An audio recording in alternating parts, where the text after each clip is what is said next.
Well, kind of introducing Squared very briefly, and I suppose kind of we're here tonight to talk to you guys about more skills and more about talent and more about behaviours. And I suppose I find it quite difficult to kind of follow the last two speakers because they're both really, really interesting, kind of different ways.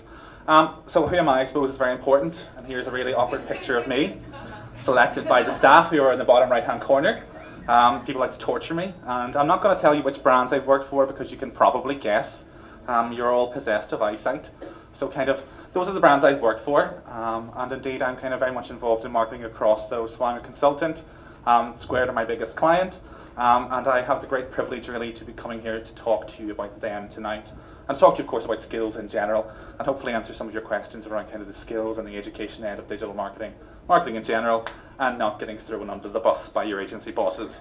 So, I did a bit of counting, I have to say, because I very rarely do a talk that's specifically about education.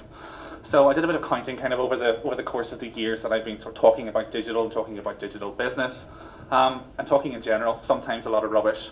And I discovered that I had taught 29,000 people, which is a lot of people, and it turns out that's the population of Gibraltar. So I thought I would be quite abstract in highlighting Gibraltar here. You know, our friends just down there in Spain, for those of you who aren't familiar. And I thought to myself, well, if I've taught 29,000 people, either I'm not charging enough, or there's a bit of a rocket strapped to the back of online education. I like to think it's the latter, of course, but of course, you know, I'm happy to charge more as well. Also, kind of within that, despite teaching and talking and kind of, well, traveling around the place really, talking to good people like yourself, I'm also a student, so I'm a student at Stanford recently, and I thought, well, you know what, maybe I'll go and try and get best practice from the best out there. So I'm a student and I'm a tutor and I'm a trainer, and I'm very interested in both digital marketing and indeed training online and in person. Not to labour it, of course it all comes in different shapes and sizes, and I mean I'm not sure how familiar you guys are with the online education space. So you've got things like the marketplace model, you know, like Udemy, so you get quite a lot of courses, or you've got Coursera or Lynda, and there's quite a lot of kind of governing bodies as well, you know, from IDM and so on, who kind of talk generally about marketing and talk about upskilling various aspects of marketing so that we can kind of be more cross-functional. But ultimately it takes all shapes and sizes really, and a lot of the time I'm finding at the minute that everyone is claiming to be an expert. Absolutely everybody claims to be better, faster and leaner and cheaper than you are. And in a way kind of with that announcement, with that, how can we put it, with that description, we're all put under a lot of pressure. There's a degree of fear there. So we kind of have to start thinking about, you know, how can we possibly be better at our jobs? How can we differentiate ourselves from the 1,000,001 experts that seem to populate London? I mean, I think I've got 30 marketing experts in my street alone. So it's very difficult to stand out in this kind of day and age, and to kind of be legitimate in what you do and to be credible in what you do. And I'm sure you'll agree with me that it's extremely important to do that. It's not about being a search marketer, it's not about being a social media guru, or maven is my preferred word at the moment. I don't know what it means yet. I'm working on that one, but ultimately everyone purports to kind of do something better than everybody else. And I like to think about it in sort of three ways, and this is kind of very education heavy, and I have to say actually it was more one of our learning technologists that kind of rammed this down my throat over the course of my time with Squared. I talk about tools, so we talk about Facebook, we all know what Facebook is realistically. We talk about skills, how do we actually use Facebook, and we talk about behaviours, you know, how and why to use social media platforms effectively in an ongoing kind of way, and kind of keep up with the times.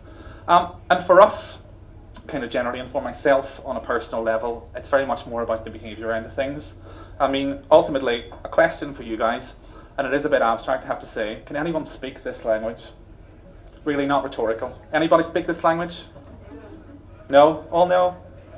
Okay. Well, this turns out to be ancient Akkadian, okay? And I suspect that was a skill at one point, being able to speak ancient Akkadian.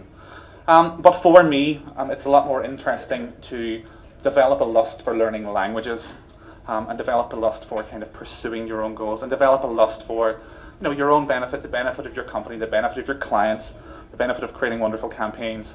So a skill is one thing, and I would never ever underrate skills, as you can see, of course, by my beautiful slide here, provided by IBM. But ultimately, you know, it is about the behaviour, and it's about kind of the will and the lust to survive in marketing. It's all changing so fast that politely, at an organisational level, we're all absolutely screwed. I don't want to be negative about it really, but we are. We're beat. And we're beat because technology is changing faster than we could ever possibly upskill ourselves. That's not to say I'm being defeatist, but ultimately, we should still very much try. We are nowhere near keeping up with the change that the other speakers quite aptly highlighted earlier on. We're not. And I would be lying to you if I said, well, you'll walk away from Squared, and you'll walk away from this course, and you'll walk away from this talk, and you'll know everything, and that'll be fine, and then you can just kind of sort of rest on your laurels. It'll all be peaches. No one younger will replace you. No one smarter will replace you. You will be promoted instantaneously. It's all going to be fantastic, and I can't wait to meet you. But ultimately, 76% of marketers think that marketing has changed more in the past 2 years than in the last 50. And a lot of marketing experts, I like to think, they talk about this kind of Dawn Draper idea. Marketing's changed so much in the past 50 years. I'm like, yeah, I know you remember it because you were there.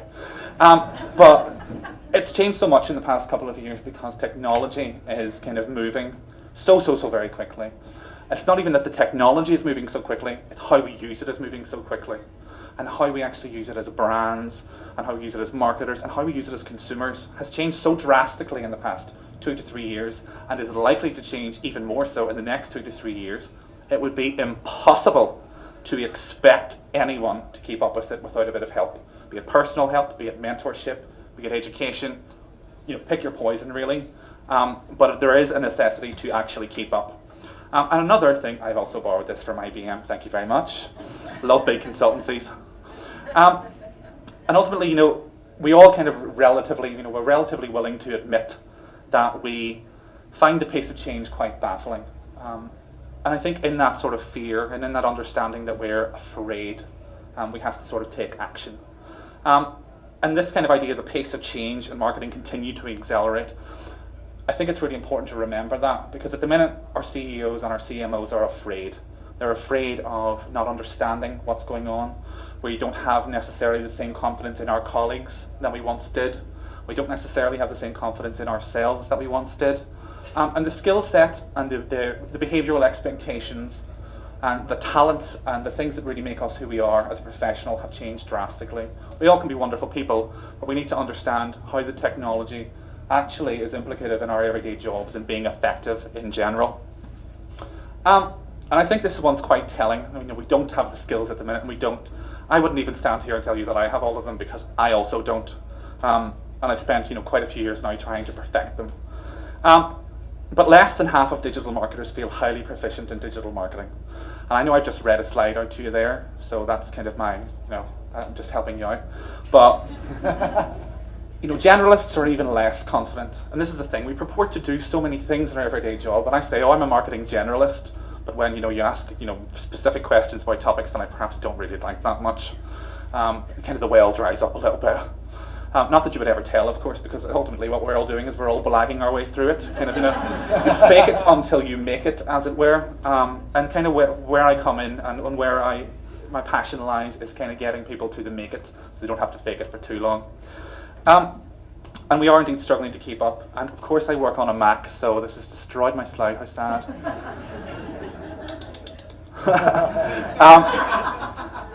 But of course the pace of changing technology is so very important. And our main fear is not that we don't have the talent, not that we don't have the ability, not that we don't have the will. It's that keeping current is so much effort. It's so much effort. We have everyday jobs. Some of us have families, not me, thank God. And ultimately, we need to put so much effort into it. We really need to. It's an everyday struggle, I struggle to water the plants, for Christ's sake, let alone go and learning how to figure out how Google Analytics works. But we have to do it for our jobs. We have to recognise the need there. We simply need to do it. It's not a want anymore, it's a necessity. And no longer can we pretend that we're all okay. Because getting ahead of the curve is really no longer enough to keep up. You've got to have the motivation and the drive to do it. The ambition to succeed, as it were. And now you come to Squared. Here's where I'm going to sell some shit to you. Well, I'm going to try anyway, hey. Squared kind of was born of Google, as Gus very kindly pointed out, and of course that gives us kind of the credence and the credibility to kind of talk a little bit about digital from an authoritative perspective. Whether we do it or not is really the proof is in the pudding. And I know we have some students in the room who I'm going to try and figure out who they are by the end of this talk and make them unofficial ambassadors. Just you're warned, so leave the room quickly. Ultimately, we're trying to drive an industry revolution, and we are. And no longer do I think it's the case that we can say that digital marketing is a particular skill set and that digital marketing is a particular area of marketing. It's not, period. We don't need to add the proviso digital marketing anymore. It's just marketing. It's just marketing and it's just digital. Digital affects so many other things that aren't marketing. It affects business, it affects HR, it affects legal, it affects everyone. And of course, the onus of Squared is to talk about digital in the marketing context. And I say digital in the marketing context because digital marketing is not a thing. It is marketing in the modern world. And in that, we try to encourage curiosity. And indeed, anybody would encourage curiosity in friends and in colleagues. Because in being curious, yes, you'll have some adventures. And yes, you perhaps may want to throw your Windows laptop out the window sometimes. But ultimately, that curiosity will drive the ambition. And it will drive kind of the will to succeed. And of course, you'll be recognized by your peers and by your colleagues for doing that. And it doesn't really matter which qualification you take, to be honest. I'm not going to stand here and lie to you, it doesn't. But it does matter that you progress in some way. It matters that you have a will and a lust to learn the skills. And more importantly, to apply the skills.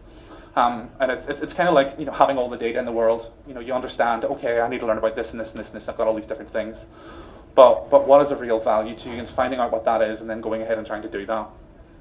And where we kind of sit in Squared, there we go, a little bit of marketing asset there for you, courtesy of Sandy. Thank you, Sandy.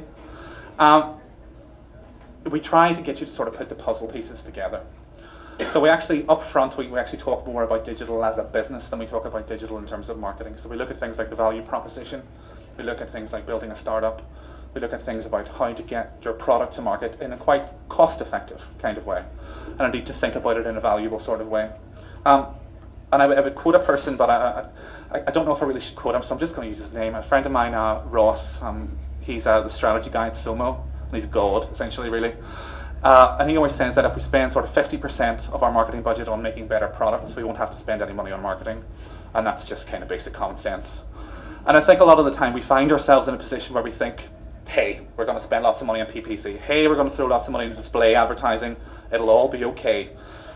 Probably not, is the fact of life. You kind of got to get there to the wants and to the needs of consumers and providing solutions that are better than the solutions that are already there. So we always start with the product first. And of course we move through into kind of integrated strategy heavily in Module 3. So how do you get it to market? How do you make it make sense for people? And of course think optimized is where the data and the spreadsheets and so on come in, and where some of the students commit suicide.